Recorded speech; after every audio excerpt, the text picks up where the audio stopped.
이제 상속 관계에 있어서 조금 더 심층적으로 알아볼 건데요. 이번에는 속성을 좀 사용을 해볼 겁니다. 상속에서 속성. 자, 클래스 person 하고 여기에다가 def init 해서 self 넣고요. 자, print 해서 제가 여기에다가 person init 호출이라고 적겠습니다. 다음 속성도 하나 만들어줄게요. self.hello 안녕. 그 다음 클래스 student 하고 def 마찬가지로 init 똑같이 해줄 건데요. self print student init 호출 이라고 하고 여기서 self.school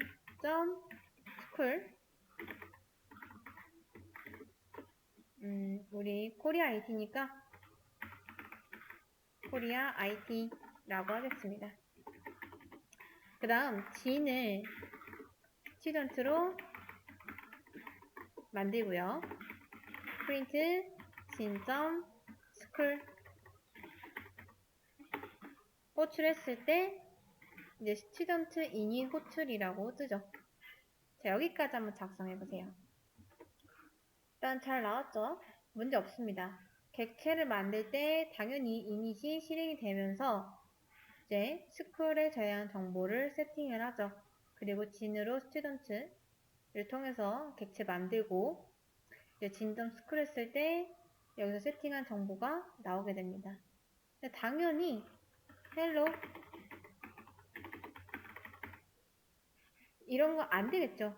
안녕이 나오면 좋겠지만 사람을 상속받은 적이 없으니까 이제 student object has no attribute hello 그러니까 student 안에 hello라는 게 없다라고 나오고 있습니다.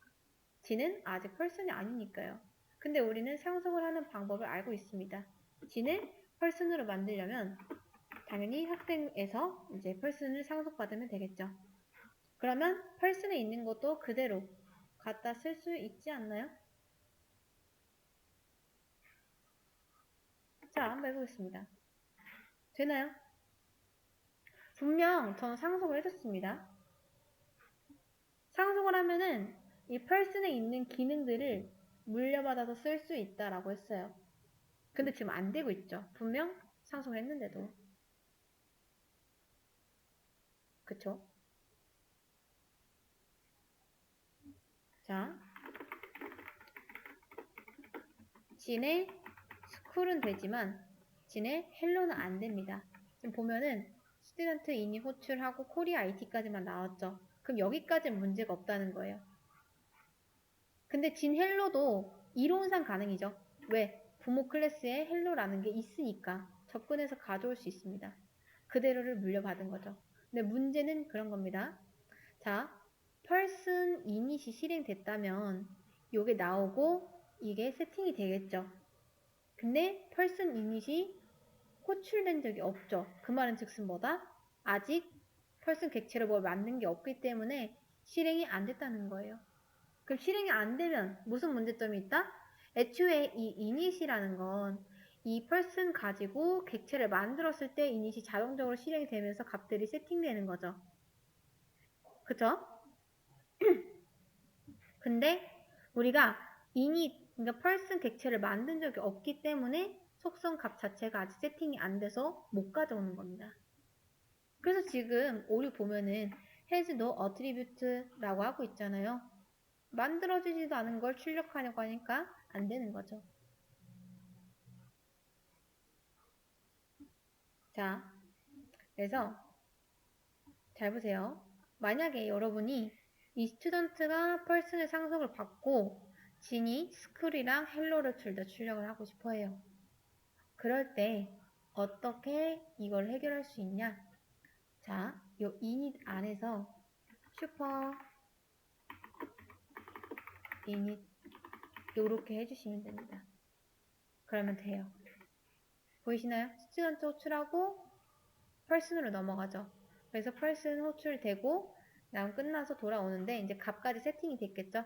코리아 IT 나오고 헬로 나오게 됩니다. 여기서 이 슈퍼라는 거는 뭘 뜻하냐면 부모를 뜻합니다. 부모. 슈퍼 하면은 이 부모를 호출하겠다. 부모를 부르겠다. 근데 슈퍼의 이닛을 실행하겠다라고 하는 겁니다. 슈퍼는 부모니까 부모의 이닛을 실행하겠다. 즉 초기화를 한번 시켜준 거죠. 요거 한 줄만 추가해주면 이게 됩니다. 그래서 보면은 진을 학생으로 만들었죠. 이 당시에 init 메서드가 실행이 됩니다. init 메서드가. 그리고 나서 스쿨을 출력하면은 스쿨 나오고 그 다음 슈퍼의 init까지 호출해놨기 때문에 요것도 나오고 얘도 값이 세팅이 되는 겁니다. 그래서 부모 클래스에 있는 init을 호출하려면 이렇게 작업을 해 주셔야 됩니다. 이렇게. 근데 만약에 자, 잘 보세요. 제가 이거 복사해서 밑에다 하나 더 만들겠습니다. 자, 부모한테 init이 있는데 스튜던트는 아무것도 안 하고 싶대요. 이렇게만 하고 싶대요. 물론 스쿨은 없으니까 안 되겠지만 자, 제가 init을 지금 person에만 만들었고요. 스튜던트에는 아무것도 만들지 않았습니다. 근데 대신에 부모를 상속받았고 진을 만들었는데 진은 스튜던트를 통해서 만든 객체입니다. 그리고 진의 헬로를 지금 호출했어요. 근데 이런 경우에는 됩니다. 아무것도 안 해도. 결과적으로 자식 클래스에 init이 없으면 그냥 얘 init 없네 하면서 이 부모 클래스에 있는 init을 자동으로 실행을 시켜줍니다. 파이썬이. 그래서 자식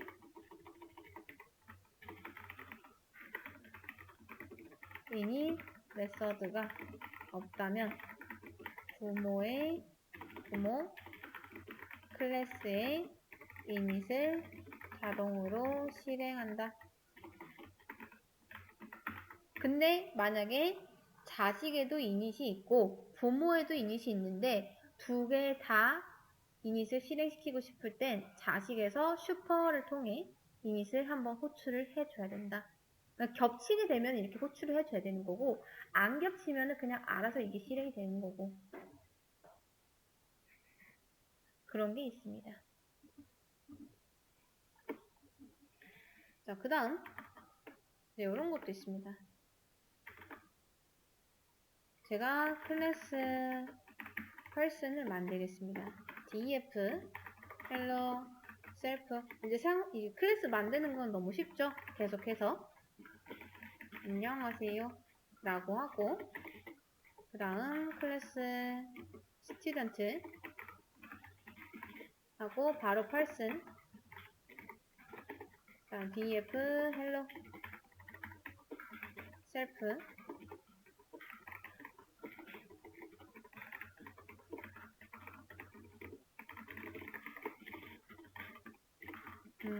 학생입니다.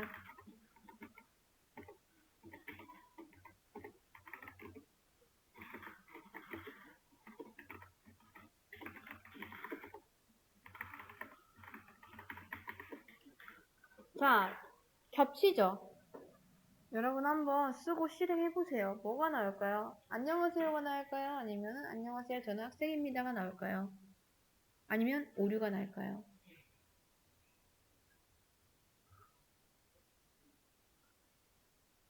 헷갈리죠? 자, 실행을 해보면 아시겠지만 안녕하세요 저는 학생입니다 라는 말이 나옵니다.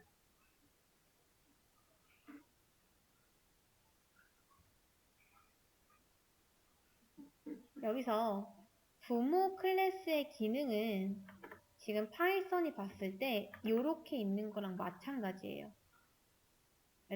근데 여기서 지금 문제는 뭐냐면 자식 클래스에도 똑같은 이름의 기능이 있다라는 거죠. 실행해보면 자식이 가진 메서드가 나옵니다. 만약에 이런 게 없다면 당연히 부모한테 있는 게 그대로 나오겠죠. 그쵸? 왜냐? 스튜던트는 person이니까 학생은 사람이기 때문에 사람이 할 수 있는 거는 모두 다 할 수 있습니다. 근데 여기서 학생이 나는 사람한테 물려받은 이 기능이 마음에 안 들어. 바꾸고 싶어. 라고 해서 자기가 이렇게 바꿔놨어요. 그러니까 원래 헬로를 안 했으면은 기본적으로 헬로라는 게 있기 때문에 물려받게 되잖아요. 근데 그 물려받은 기능을 자식 선에서 자기 식대로 바꾼 거죠. 그래서 그림으로 봤을 때, 자, 이제 부모 펄슨이 있습니다. 펄슨은 기능을 하나 가지고 있어요. 그 다음 스튜던트가 있는데, 좀 색깔 다르게 해볼까요? 자, 스튜던트가 있고, 스튜던트는 이 부모의 기능을 하나 물려받았습니다. 이렇게 상속을 했죠. 근데 부모한테 물려받은 이 기능이 얘가 마음에 안 드는 거예요. 그래서 나는 이거 이렇게 인사하는 거 말고 내 식대로 인사를 할 거야 라고 해서 이렇게 하나가 무시가 된 겁니다. 무시된 거예요. 부모한테 물려받은 기능이. 그리고 자기가 다시 재정의를 한 거죠.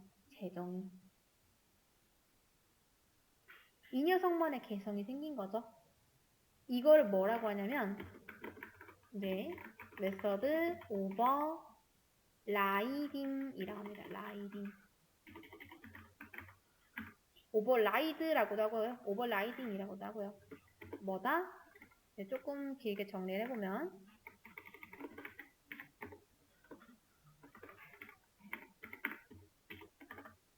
메서드 오버라이딩은 뭐냐면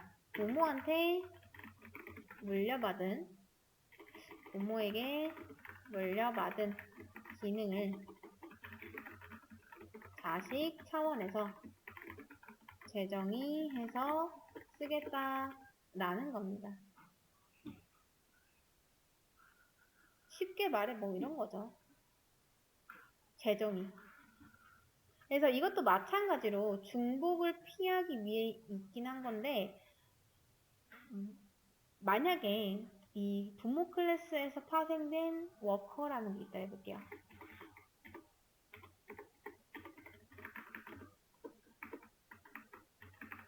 워커 다음 person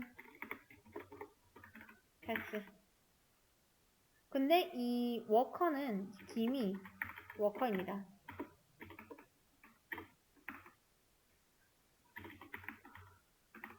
워커.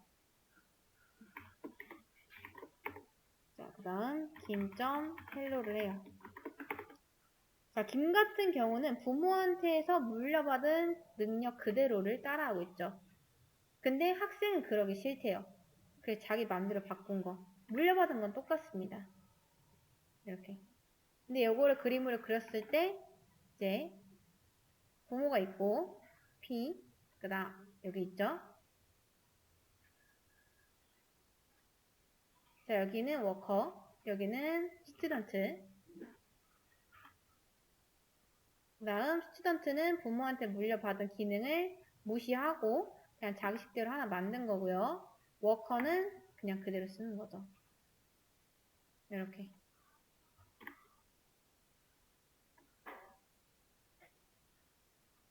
그래서 오버라이딩은 뭐냐면 원래 기능을 유지하면서 새로운 기능으로 다시 재정의할 때 쓰는 걸 말합니다.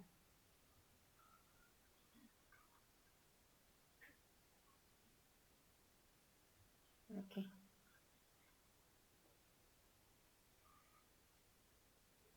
근데 이제 여기서 많이 헷갈려 하는 게 뭐냐면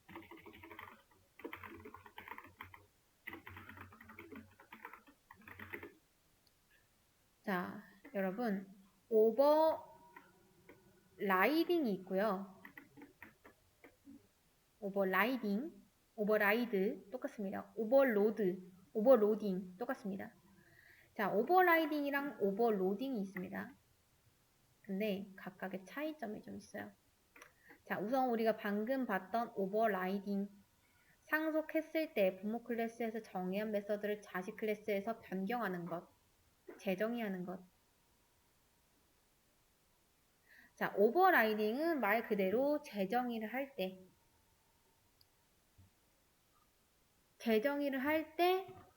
오버라이딩이라고도 하고요. 근데 오버로딩이 있습니다.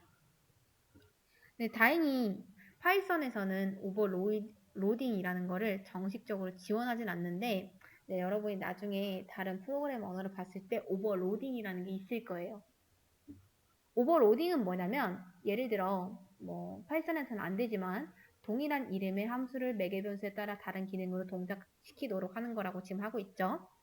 자, 파이썬 문법으로 봤을 때 def 헬로가 있어요. 그 다음 셀프 두죠. 그 다음 또 예를 들어 이게 클래스 펄슨에 좀 제대로 써볼까요? 자, 클래스 펄슨이 있다 치고 def hello self print 파이썬은 일단 이게 안 됩니다. 근데 이제 파이썬 문법으로 봤을 때 오버로딩이 뭔지 설명하려고 지금 말씀드리는 거예요.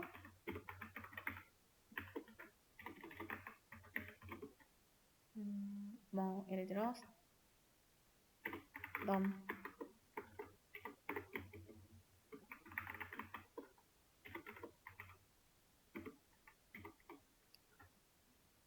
자, 요런 거. 4개 변수를 다르게 해서 마치 얘네들이 이제 다른 함수처럼 보이게 하는 거를 오버로딩이라고 합니다.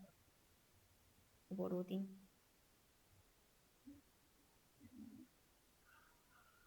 그래서 이제 이거 두 개를 비교하면은 오버라이딩은 클래스 상속 시에 클래스를 수정하는 것이라면 오버로딩은 하나의 메서드에게 다양성을 부여하는 것입니다. 그래서 이 메서드 이름은 똑같은데 원래 이게 중복해서 쓰면 안 되잖아요. 근데 요 메서드 4개 변수 개수만 이렇게 다르게 해서 계속 똑같은 함수를 만들 수 있는 게 오버로딩인 거죠. 자, 그래서 이걸 헷갈려 하지 않고 꼭 용어 구분해 주세요. 자, 여기까지가 클래스를 이용한 기본적인 내용이었는데요. 아직까지 봤을 때 여러분들이 이걸 왜 하는지 모를 수도 있습니다.